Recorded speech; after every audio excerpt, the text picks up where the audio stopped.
नमस्ते, मेरो नाम ईश्वर सत्य स्थान छ पर्वत।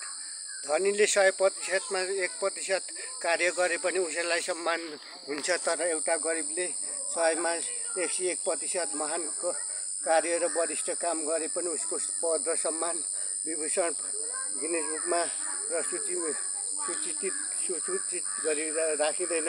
धनीको 1% को मूल्यता हुन्छ। आज वा कलिम युगमा भगवान ईश्वर सत्यमा आज 3वटा ग्रन्थ 26 उपदेश, समन्स, 500 कविता र 5000 महान बाणीहरूलाई लोकले सम्मान गर्नु पर्नेमा पर्वत जिल्लामै सम्मान भएको छैन।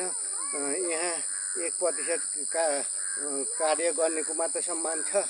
100%मा 101% महान कार्य गर्नेको लोकमा सम्मान हुने कुरै छोडौँ।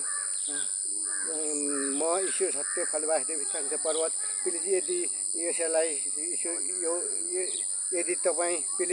तपाईँलाई ईश्वर सत्यको यो ग्रन्थ उपदेश सेयर गरिदिनु होला। साथै कविता र साहित्यलाई पनि हस्त। नमस्ते, मेरो नाम लर्ड ईश्वर सत्य फलवासदेव स्थान छ पर्वत।